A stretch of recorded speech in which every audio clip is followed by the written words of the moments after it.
We have with us Cory, Kristen Hawkins, and Emily Cow. And so our first speaker will be Cory. She is Ann Schlafly Cory, chairman of Eagle Forum, and has served on Eagle Forum boards of directors for 10 years. From 2012 to 2016, Cory was the regular guest host for Eagle Forum Live, a weekly radio show on the Bot Radio Network, and she's hosted 50 programs. She has emceed several Eagle Forum events over the years, including Eagle Council and Collegians. She is the daughter, and I will add, legacy of Phyllis Schlafly, who successfully led the pro-family movement to victory over the Equal Rights Amendment. Ann has a BA in history from Georgetown University, and her hobby is teaching people how to cook. So I'll turn it over to Ann, who will tackle the ins and outs of the ERA. Thank you, Tabitha. This is Tabitha Walter, who's the executive director of Eagle Forum, which just so you know. And the microphone portion didn't work out for this briefing, so let me know if you can't hear anything at any time on this. I grew up in the ERA fight, so I thought I would start a little bit about the constitutional amendment process because we haven't had one come around for a long time. ERA was passed in 1972 by both houses of Congress and sent out to the states for ratification. It needed a supermajority in Congress and it needed a supermajority of the states. Congress also sent it out with a 7-year time limit. By 1979, ERA failed to get enough states to ratify. So Congress did try to extend it, although they did not extend it with a supermajority, they extended it with a simple majority vote, and there's a question whether that was legal or not. And part of the question of whether it's legal is because 24 of the 35 states that ratified ERA in the 1970s ratified expressly with the 7-year time limit as part of their ratification. But it was extended to 82. No further states ratified it, so ERA failed because it only received the ratification of 35 of the 38 required states. There was litigation on whether or not the extension was legal.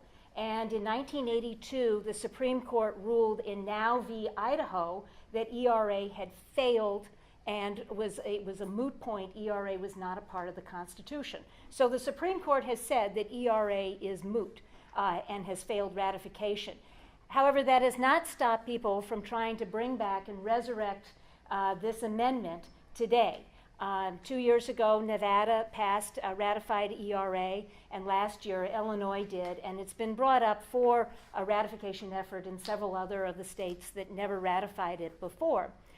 It's the problem with trying to ratify ERA today is it is a cheat on our constitutional system to hang today's ratifications with votes that were taken 50 years ago. To amend the Constitution requires, as the Supreme Court said, a contemporaneous consensus. And we're 2 generations away from when ERA was debated and discussed in the 1970s. So amending the Constitution is a big deal, and it should be something that everybody talks about and everybody votes on if it's going to be an amendment that is validly accepted across the country. And why is ERA bad, and why do we oppose it? Well, the more you learn about ERA, the more you get suspicious about what it really would entail. Because it sounds so good to say equality of rights shall not be denied or abridged on account of sex. Well, we don't know what sex means. It doesn't define sex. And the definition of sex in the 1970s, maybe it was understood back then, but it certainly is not understood today what sex means. Sex has a lot of different definitions today. And so ERA does not put women in the Constitution. ERA puts sex in the Constitution. And because of that, it would not be a benefit for women because women would lose so many rights that they had before the 1970s and that they have gained subsequently to the 1970s, rights that women have and benefits that women have that enable them to achieve. Women fully have rights under the Constitution because of the 14th Amendment requires that all persons have equality of opportunity in the United States. And there is nothing that ERA would give us that we don't already have and already can do. I mean, what can't we do today? We can do so much, and we have, and we've shown it so much. So what would ERA harm on women? ERA would make the United States a completely sex-neutral society. So the force of a constitutional amendment would upend countless laws across the country, both state and federal laws, that would require no distinction between men and women and no distinction between the sexes. So for example, I don't see, Kristen Hawkins will be talking later about the abortion issue, but I don't see how you can deny taxpayer-paid abortions if ERA is in the Constitution. In terms of any area where we have sex segregation, like prisons, athletics, schools, women, infant, and children's programs, women's shelters, set-asides for women, all of those would be upended. And furthermore, I think the most pernicious part of the Equal Rights Amendment is the section that nobody ever talks about, which is Section 2, which requires that Congress shall have the power to enforce the provisions of this amendment. This is an enormous transfer of power from states to Congress. So any law that has anything to do with sex is no longer part of states and state legislatures, but would be transferred to Congress to do. So any law regarding the family or anything related to men or women. And I think this power grab by the federal government is not a good idea for our federalist system. It would mean less voice for the citizens to influence their state legislatures and more problems for Congress, which I think already has enough on its plate and doesn't need to take on all these other things too. So I think that the Equal Rights Amendment is being portrayed as a feel-good. It sounds good, but it actually would cause harm. And we don't put things in the Constitution because it feels good. And if certainly they're not interpreted by the federal court system because they feel good. This is the plain language of the law will have to be enforced by the courts, and we don't know how they will be enforced. And of course, there's one other area that ERA will have a profound effect, and that's in the military.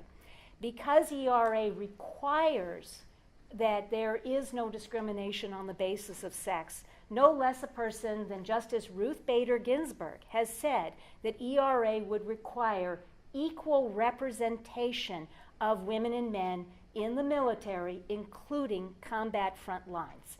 And although we have a volunteer military today, and you volunteer and choose where to join the military, once you join, there is no volunteering in the military. You go where you're ordered, whether it's the front lines or any other line. And equal representation of women and men in combat front lines would be a detriment to our military and to women. And I at the end, we'll take any questions that you might want to have, but I'm going to turn it over next to Kristen Hawkins, who is president. Oh, you want to introduce Kristen, Tabitha? Please go right ahead. Yeah. I'm just going to say nice things about Okay. Kristen. So I was reading through Kristen's bio, and it's super long because she's a jack of all trades. She is a Christian, wife, mother, grassroots activist, author, speaker, and human rights advocate, just to name a few. She's the president of Students for Life of America, and she was recruited in 2006 to launch Students for Life of America's full-time operation. Since then, she's built up a small organization made up of a few dozen student groups scattered around the country to coordinate national teams serving more than 1,200 Students for Life chapters in all 50 states. Kristen's expertise includes abortion, feminism, disability advocacy, and healthcare, as she navigates the social conditions and public policy that impacts the human rights issues of our day. She graduated Bethany College in 2005 with a bachelor's in political science. and she will touch on the abortion issue within the ERA. That's her expertise. And then how a lot of your bosses can message on the ERA issue alone. Kristen. Thanks, Tabitha. Yeah, no, there is a lot we can go over, and we actually have a little bit of talking points that we put out for everyone on their seats that you can take with you, and we have other talking points on exposeera.org. It's a website we released this week, which was an open letter we wrote to Virginia legislators this legislative session who were considering ratifying, trying to be that 38th state. And so we were able to gather up Ann and all of her Eagle Forum ladies, other leaders, CWA across the country to sign onto this letter to present to the GOP leaders. And we've done the same in Georgia, presenting to the legislators there, telling them what ERA really is about. And, you know, a lot of times for what I do at Students for Life, I feel like I'm always constantly giving a history lesson about what ERA is, and people are like, what is that? Like, I heard that in the history books. They saw a picture of Phyllis with a Stop ERA sign. I'm like, no, it's back, and we need to talk about it. The ERA was introduced in 1921. Alice Paul, if you ever saw Iron-Jawed Angels, you know, the feminists, the suffragists who made sure women earned their right to vote and had their right to vote, was the original author of the ERA. Surprisingly, to many people, Alice Paul was actually very pro-life, and she actually said abortion was the ultimate exploitation of women. And so it's debatable. In 1921, was an ERA needed? But we know today that an ERA is not needed. Women go to college at higher rates than men. We can have whatever career or job that we want to seek. We earn the same amount of money as men. There is no pay gap. Heritage Foundation has done a definitive study showing there is not a pay gap between men and women in our country. If you have a question, you can look at our organization. There's definitely not a pay gap between men and women. I'm looking at the sole 3 or 4 men we have in our organization. But yet we see the ERA coming back, and we're being told that we have to have ERA for women to be free and women to be equal. And we know this is simply not needed. And if you look at the talking points, you will see all of the laws, the Equal Pay Act, the Civil Rights Act, the Pregnancy Non-Discrimination Act, that have been passed in our country to protect women and to make sure women are fully equal and recognized as equals in our laws. So why the ERA now?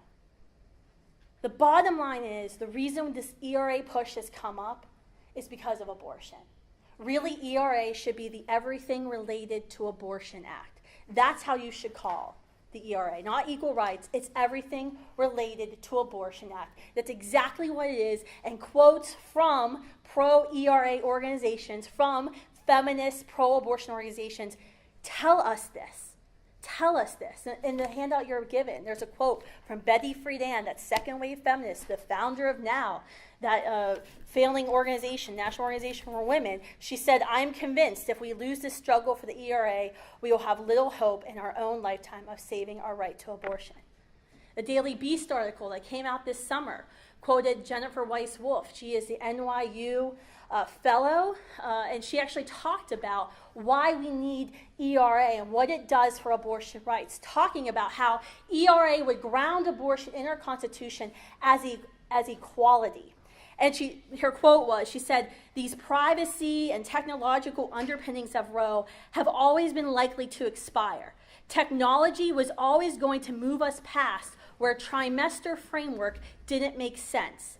But if it was rooted in equality argument, then these things wouldn't matter. This is exactly what they're doing. Because the other side, the abortion industry, the industry that makes billions of dollars every year from women who are desperate, they are scared that Roe is going to fall. You don't have to look very much further than the legislation that was passed in New York State, what they're attempting in Illinois, what they're attempting in Rhode Island, Vermont. The abortion lobby is going to low-hanging fruit states, and they're shoring up legal abortion in their states for when Roe and Doe fall in our country. The ERA is another way to ensure abortion. And this is exactly what they want to have happen. Just look at the groups who are supporting ERA. It's not pro-life organizations. In fact, when suggestions have been made in the past to add abortion-neutral language into the ERA to say this ERA does not apply to abortion anyway, it's always been defeated. It's always been shut down. So if anyone tries to tell you this isn't about abortion, say, well, would you accept an abortion-neutral amendment to the ERA to make sure this doesn't include abortion? And you'll always be shut down, because this is the real intent. This is the real intent of those who are promoting ERA. We know ERA would guarantee, almost guarantee, constitutionally taxpayer-funded abortions. State ERAs passed in Connecticut and New Mexico. Their own state Supreme Courts have found, because of their state passage of an ERA, that they have to fund taxpayer abortions.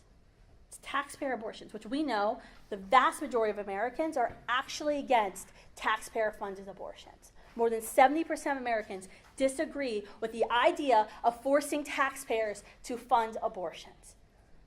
This is a majority issue. So, I mean, of course the pro-life movement supports equality among women. We support equal access in education, equal access in the workplace. We believe women should be free to go to school, to go to church, to go to work, be free of sexual harassment. And we're the ones who are actually doing it. In fact, if you look at the pro-life generation on college and high school campuses, it's pro-lifers who are fighting for equal access for women. Our Pregnant on Campus initiative has been solely created to create places of support on college campuses so no woman ever feels like she has to choose between the life of her child and her education and career ever again. You want to know who's doing that? It's the pro-lifers.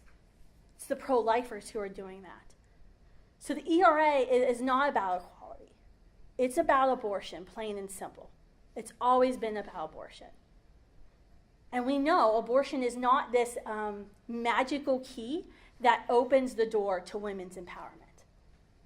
In fact, abortion is the opposite of empowerment. It's the opposite of empowerment. Thanks.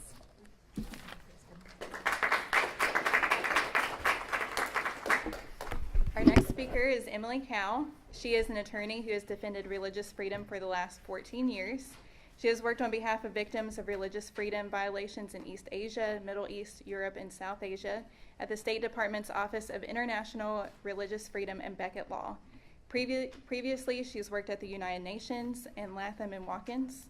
She also taught international human rights law at George Mason University Law School as an adjunct professor. She earned an AB degree in Near Eastern Civilizations and Languages at Harvard Radcliffe College and a JD at Harvard Law School. She is a member of the Supreme Court Bar and the Bar Associations of California and the District of Columbia. She is representing Heritage Foundation, and she will be speaking on legislation that's currently in Congress that includes equality language and how you can take action on that now.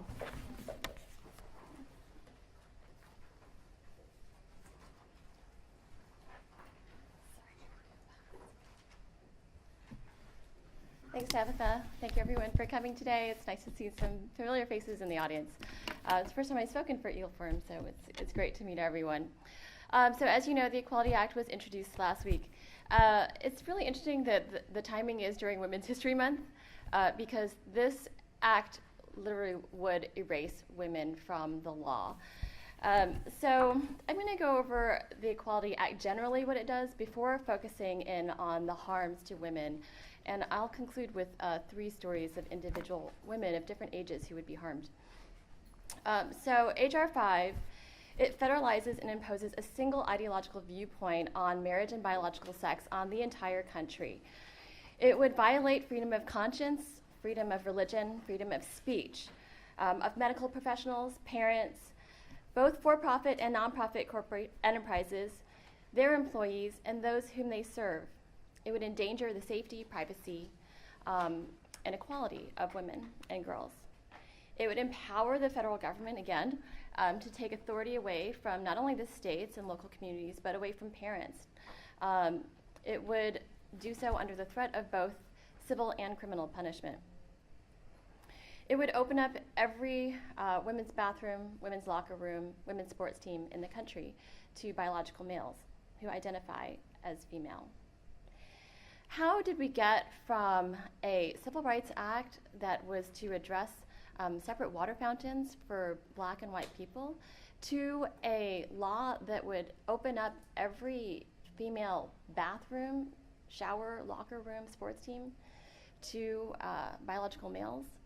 Well, we got there through an incredible distortion of what we consider to be protected classes. So originally, as you know, the Civil Rights Act was passed to shield African Americans from being discriminated against, being denied access to essential goods and services because of their immutable characteristic of race. But now, the Equality Act would elevate sexual orientation, which is not only a belief, but it's also in part determined through conduct, and gender identity, which is entirely a subjective self-perception of identity. It would put these ideas into our law as protected categories under civil rights law, and that is a massive and subversive change. So each of you should have one of these on your chair. I'm sorry that you two don't have it. Maybe.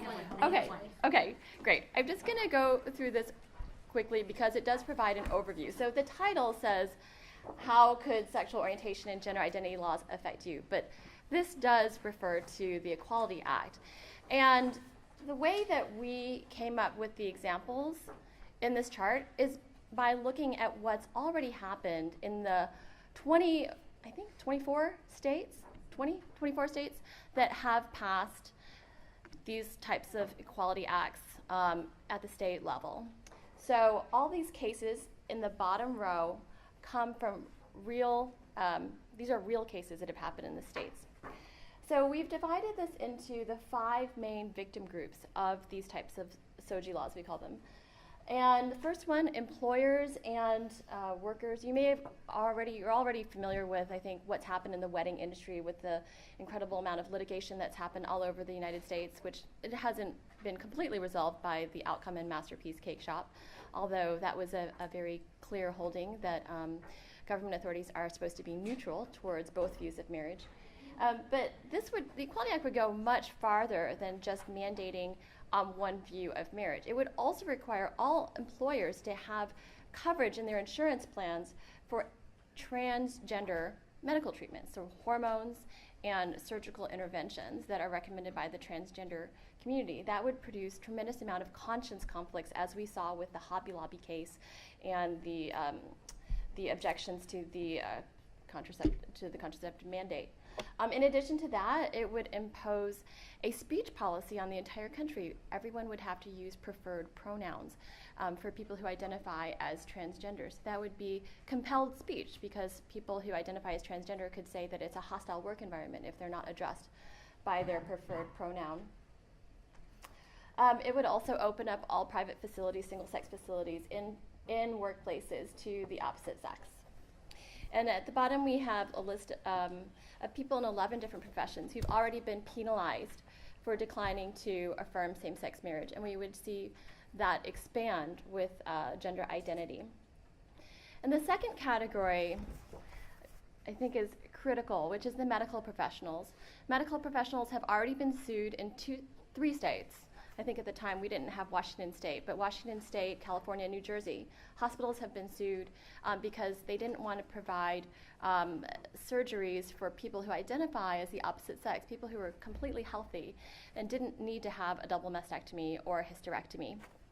And so this would create a nationwide transgender medical mandate.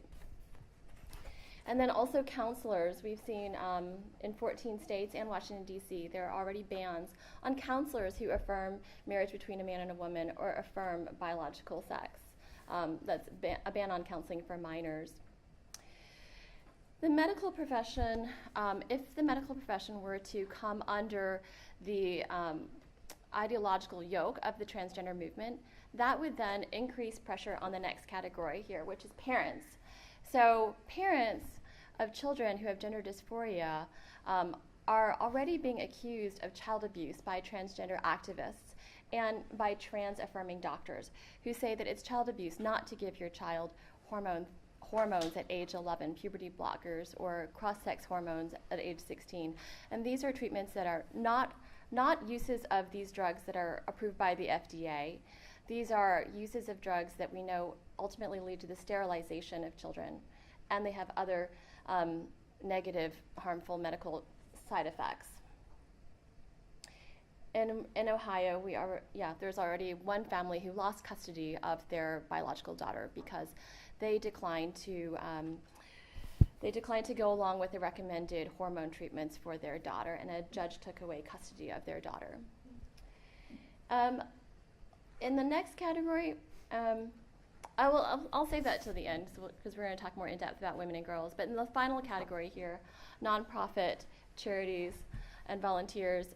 It's a huge spectrum, everything from churches to all the social service organizations, faith-based adoption agencies, homeless shelters, drug treatment centers, all of these Christian universities, all faith-based universities. They would all have to adopt all of the different policies that I just spoke about, which would lead to, again, more proliferation of litigation. In the final box here, you see we have, I think, the 6 states that have already shut down faith-based child welfare agencies because they only place children with a mother and a father. Fortunately, we had 2 victories in the states last year of states that passed protections for faith-based agencies, but the Equality Act would endanger all of that. So turning to women and girls, I just want to share 3 stories which I think really show the harms to women at all ages and stages. And if you've heard them before, I hope you won't mind me repeating them. But the first story I want to share is from this sheet. Some of you have this. It's an Alliance Defending Freedom case about the Downtown Hope Center here in the middle. This lady, Sherry Laurie, she spoke at Heritage in November at our Anti-Poverty Forum. She is the executive director of the Downtown Hope Center, a women's homeless shelter in Anchorage, Alaska, which provides shelter to women who've been trafficked, women who've been abused, women who've suffered domestic violence. And they were sued by a biological man who identifies as a woman. He was at a men's homeless shelter. He got into a physical fight with the men there, and then he left and he went to the women's shelter. And the women's shelter said, we'll pay for a taxi for you, we'll send you to a hospital to get cleaned up, but we can't allow you to stay with women because this would traumatize the women who've already been through so much, just to have a man physically in their space. One woman said that she would rather sleep out in the cold in Alaska than to be in the same sleeping facilities and bathroom and showering facilities with a man. So that litigation is ongoing, and the Equality Act would create a nationwide policy that would force all women's homeless shelters to allow men in. The second case I want to mention just happened recently. Doreen and I have been working on this. Selina Sewell, she's a high school girl in Connecticut who's an athlete. She is on the track and field team, and she lost at the state championship. She came in 8th because 2 biological males who identify as females took 1st and 2nd place. And she recently spoke about her experience on Laura Ingraham, and she said,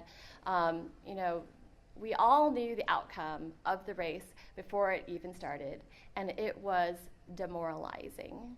So I want to just point out that when you take away the athletic opportunities for women to achieve, it's not only medals and trophies they're losing, they're also potentially losing out on college scholarships. In 1973, right after Title IX was passed, there were only 300,000 girls participating in interscholastic athletics compared to 3.6 million boys. Today, that number of girls' participation is much higher, but passing the Equality Act would really undermine all of their hopes and dreams for achievement on the athletic field. And then the final case I want to talk about is Tasha Thomas here on the top. So Tasha Thomas's daughter is a kindergarten student in Decatur, Georgia, when her school adopted a transgender bathroom policy without telling any of the parents about the policy. And a boy at the school who identified himself as a female was given access to the girls' bathroom where he sexually assaulted Tasha Thomas's daughter. Tasha Thomas's daughter was so traumatized by this, she had to transfer to a different school when the school refused to change their bathroom policy. Now they're subject to an investigation by the Department of Education. The Equality Act would open up every bathroom in every public school in America to a child of any sex that identifies as the opposite sex.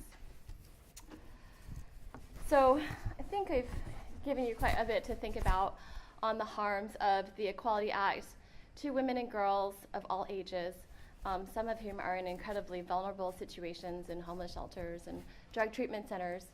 And I know we're going to have some question and answer, so I'll leave the rest of the time for that, and I'm happy to stay after if you have questions.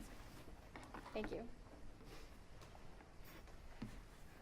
Thank you, Emily. And I think it's really important to, as we look forward to the ERA fight, to realize that there's real legislation before us right now that we can take action on and that your bosses can message on, and kind of get that ball rolling so that they're prepped for the Equal Rights Amendment if it ends up being in Congress. So we'll open it up for a Q&A, but I want to take the first question. Kristen, I know that you hit on the gender pay gap a little bit, and anyone can take this question, but I think there's a perception that women in the workforce are severely underrepresented, that there aren't enough women in power, or there aren't enough women in traditional male jobs. So can either of you speak to that? Well, I don't know why we would have to mandate we have to have 50% of bricklayers to be women, because maybe women just don't want to be bricklayers. I think there's a lot of jobs that we see, and I think there's a lot of positions out there where you see it's actually more female driven than men. And so I don't see why that is a problem. It's not a problem.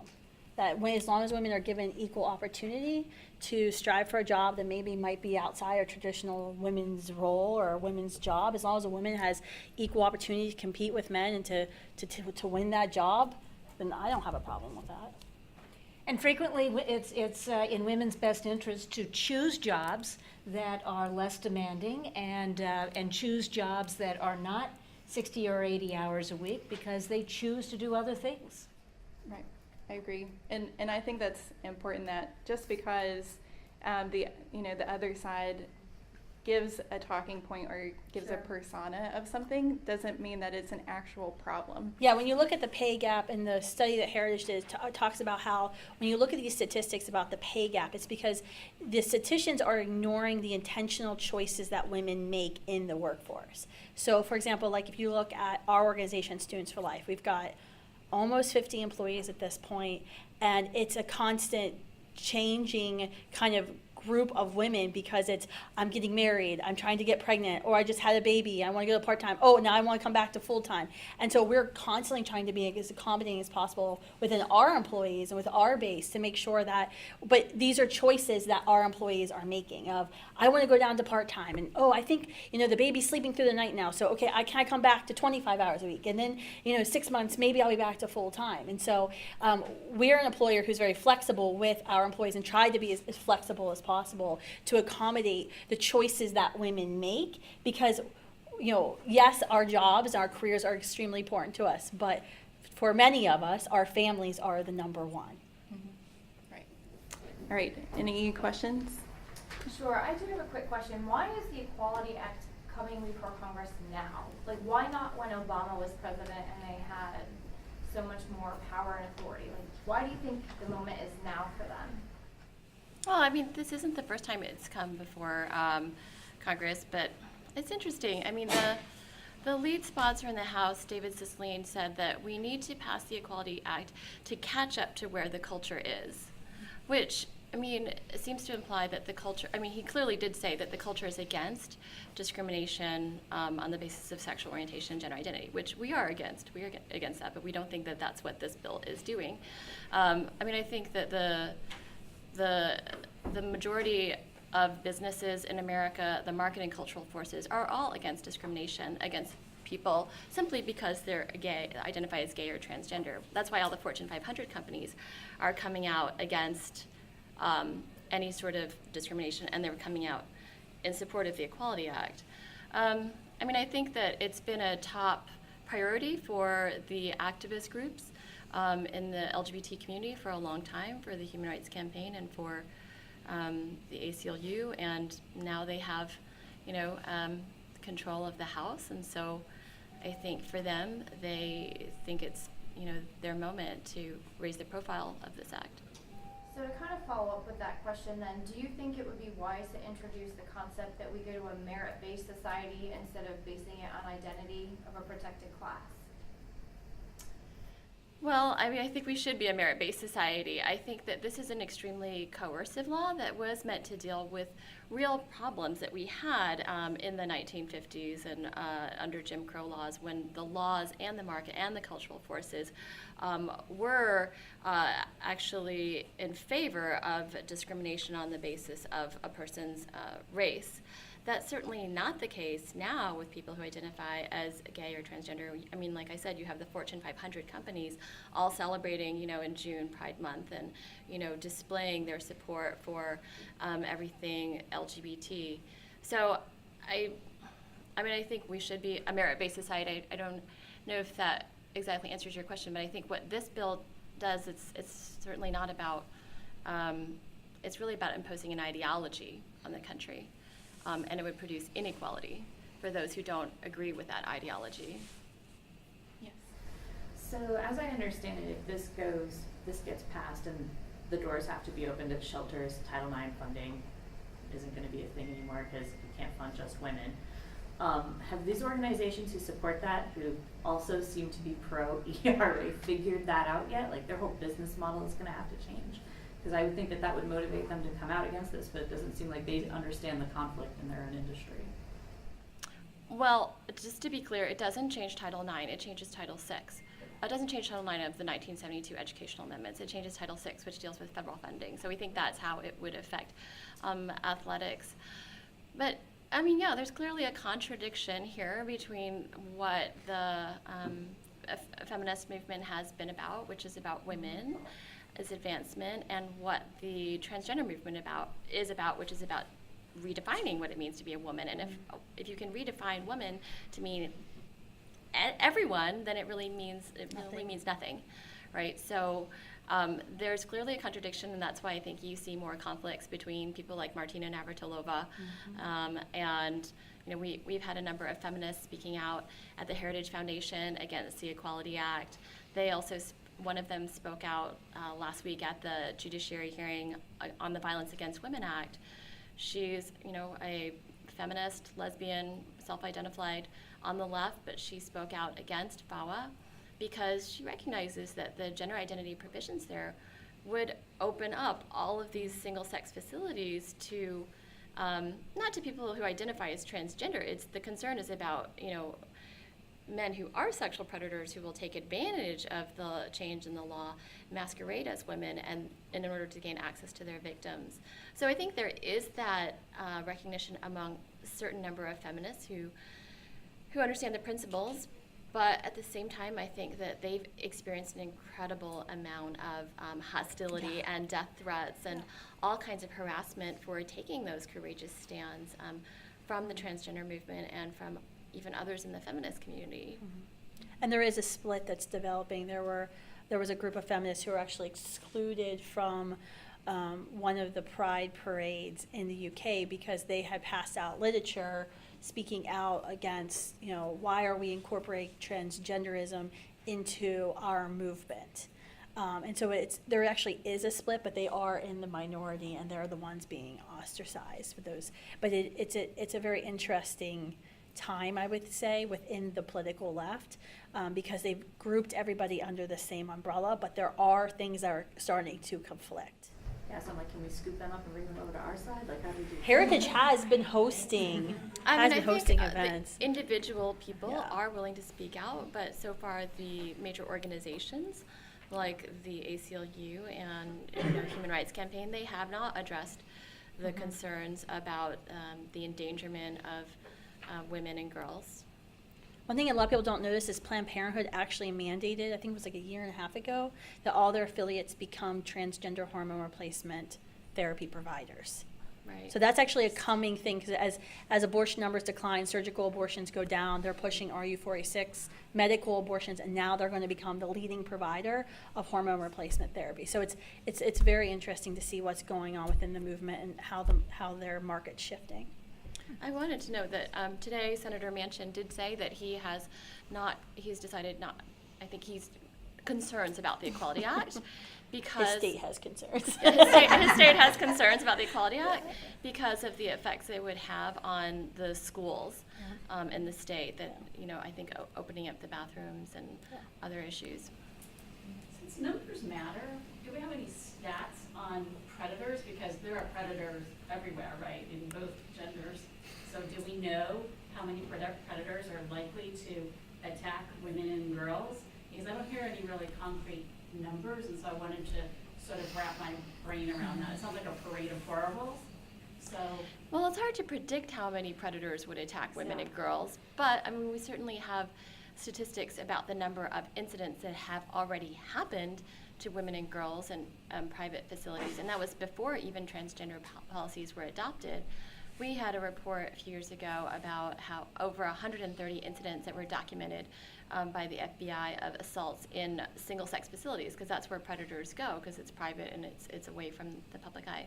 I guess I think would that change? I guess I'm asking. I think it would. The same? No, I think it would absolutely increase, and that's what we have a quotation in there from an FBI agent who worked on sex crimes for 20 years, and he said that it would absolutely increase the number of sexual assaults, both because it would give the predators more access, because they could, easily just say, I identify as a female, or they could, dress up like a female. They don't even have to. They could just say that they're identifying as a female. It would give them more access. It would make the people who are supposed to, enforce the protections for those private facilities, it would take away any legitimacy they have to deny access, and it would make the women potentially more scared of reporting something, because then they could be accused of discrimination on the basis of gender identity as well. So I'm a survivor. What I don't understand is what's to stop them from doing that now? Like in public restrooms at the park, for example. Mm-hmm. Well, certainly the men could attack women in a public restroom in a park, but if the current policy of the park is to have separate restrooms for men and for women, I think that makes it more difficult for them, because if you have a man who looks like a man going into a woman's restroom, the women, under the rules that have the facilities being separate, the women could report that man. If the rules are changed so that anyone who self-identifies as either sex can go in, then I think women are going to be less, they're going to be more afraid of reporting somebody like that, and they would have no basis under a transgender policy for saying this person doesn't belong in our restroom. And I guess the question I would ask is, how many sexual assaults have to happen in order for us to realize that we should prevent these sexual assaults from happening, rather than regret them and apologize for them afterwards? The United Kingdom adopted the Gender Recognition Act, I think it was in 2004, and then as a result of that, they transferred a convicted male rapist to a women's prison where he assaulted 2 women, and then the government apologized to those women. I don't think we should. Are you advocating that restaurants and airplanes should have separate restrooms too? Should have men and women and not unisex? Because that's what we have today, right? So I'm just trying to square that. Well, I think a lot of restaurants do have separate facilities. I think that separate facilities, and also on the bathrooms in the airplanes, they're individual occupancy. It's not like a multi-stall restroom on an airplane. I think that we should provide for women and girls privacy and safety as much as possible. And people can accommodate the concerns of people who identify as transgender as well. In the schools, there can be single occupancy restrooms for those students as well, which is something that I think people have tried at the local level, but then that was overruled when under the Obama administration, the Department of Education issued a Dear Colleague letter to the entire country mandating a federal solution which was not a solution at all, for the entire country, overriding the will of local communities. I mean, we say all this stuff is gonna happen, but we really don't know that, do we? For sure? Well, I Well, think it we do hasn't. know for sure that if the Equality Act passes, it will create a nationwide transgender bathroom mandate. I think there will be, every public accommodation, everything that's considered to be a public accommodation, which in the Equality Act expands the definition of public accommodations to be much broader than it is in the current Civil Rights Act. Every public accommodation can be sued if it doesn't have bathrooms open to people on the basis of gender identity rather than on the basis of biological sex. As for whether sexual assaults will occur, I think that what has already happened, the examples I provided in this case in Georgia, in the case in the UK, I guess, again, I would say how many sexual assaults need to happen before we take the concerns of women and girls seriously and put a pause on this nationwide policy. Right, I'll take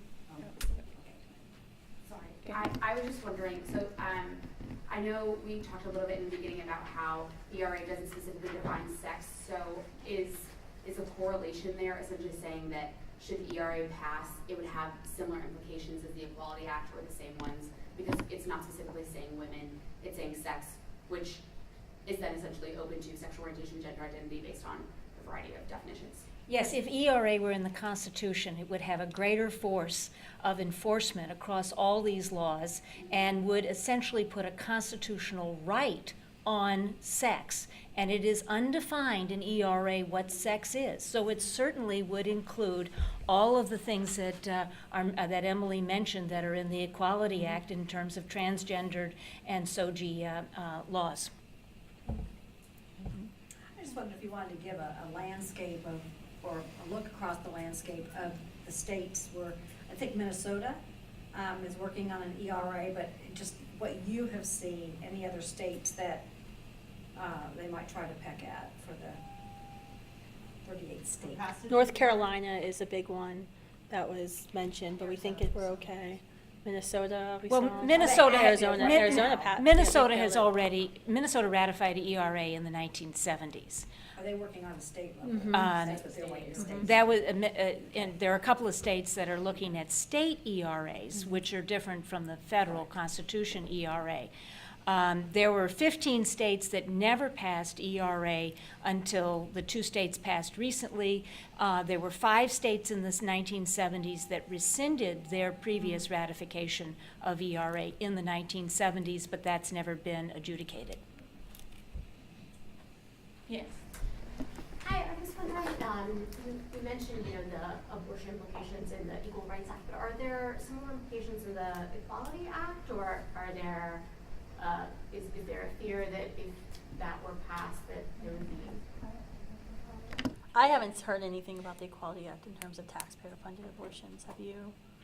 No, I don't think that, we have not really heard that or just discerned that from the Equality Act that it would increase funding I for haven't heard abortion. anything about. I haven't dug into it as in depth as we've studied with the ERA, but I mean, you're the lawyer, expert. Doesn't it redefine the basic underlying civil rights laws though, to include? I guess we do depend. You'd have to wait for a court. There'd be a court battle. The underlying civil rights laws are redefined To include sex. To include sexual orientation, gender identity. Right. I'm not sure how you get from that to abortion, though. Oh, in the same. It's the same as the ERA. So with the ERA, it's equality. So men can't get pregnant, and men don't have to carry to term a fetus. Well, it's an interesting discussion to have, but I think at this point, they're actually saying that they're actually saying that, men who identify as women, women who identify as men can get pregnant. So I think we'd have Pregnant to. persons, Yeah, yes. we'd have to do some more thinking on that. I'm not I think it would be here up to for say right judicial now. interpretation, honestly. You'd have Yeah, to- I think there's, I shared this with you earlier, Anne. I think there is a Supreme Court case on abortion and whether it could be considered discrimination on the basis of sex, the Bray versus Alexandria case. Yeah. And the Supreme Court found that it's not a case of sex discrimination. Abortion is not discrimination on the basis of sex. So I think it's a question that have to be litigated. Okay, I think we have time for one more. Sorry, Kristen, if you could just wouldn't mind expanding, I think kind of what you were just saying to Emily a little while ago, just exactly how you get from the ERA to taxpayer funding of abortion, Sure. like what that direct line is. Yeah, I would encourage you to look up, Why? there's a Daily Beast article that was published this July, and you just Google Daily Beast Equal Rights Amendment, and it'll pop right up. I did it this afternoon. The quote in it was the quote I mentioned in my remarks. So it's NYU Brennan Center, Jennifer Weiss Wolfe is the legal scholar who talked about how ERA would ground the right to abortion in equality.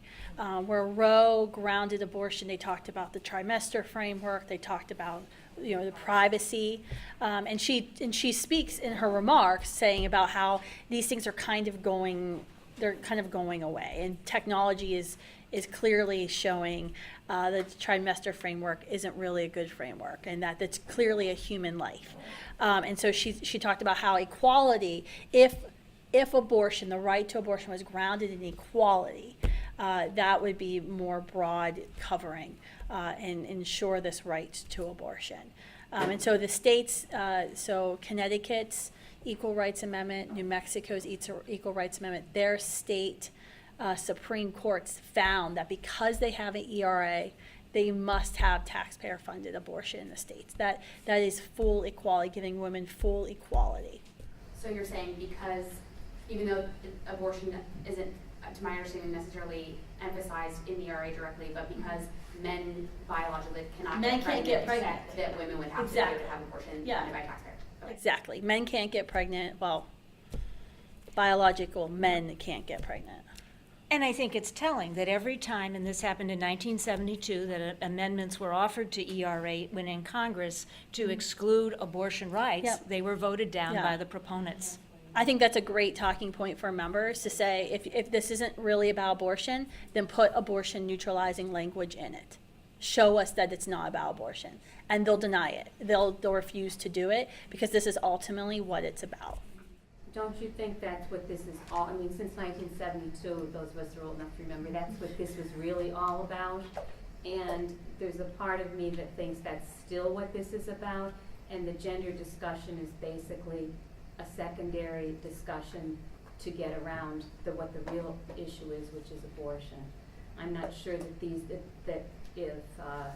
that this isn't going to come up, the gender thing won't be a second issue on its own going forward, but the abortion issue is still the bigger issue because of how it was achieved, that Roe v. Wade may in our lifetime be overturned, and that's what this is really on. And that's why we're seeing why the women in white, the congresswomen and senators wore the ERA's now buttons, why we're seeing this reprisal. I think there is a real fear of Roe being overturned. I mean, when we started Students for Life in 2006, we talked about how we were a post-Roe organization, and people said we were crazy, that we had to stop saying that because it was too scary. I've done 4 or 5 press interviews in the past 3 weeks about what a post-Roe America is going to look like. So people are talking about this. People realize, we have 20-some cases right now making their way up to Supreme Court to directly challenge and could directly challenge Roe v. Wade. And so the other side, the abortion advocates, are very worried. And I think this is one of the ways they've decided to attack this. Right. But just a final comment on that. I mean, we're Conservative Women for America, so maybe we're biased. But the fact that women would now have to defend our own dignity and rights again should bother every single woman in this room. No, that's very The fact that we have to claim our ground, our privacy, our safety, should bother every single woman in this room. And that's exactly the direction that we're going.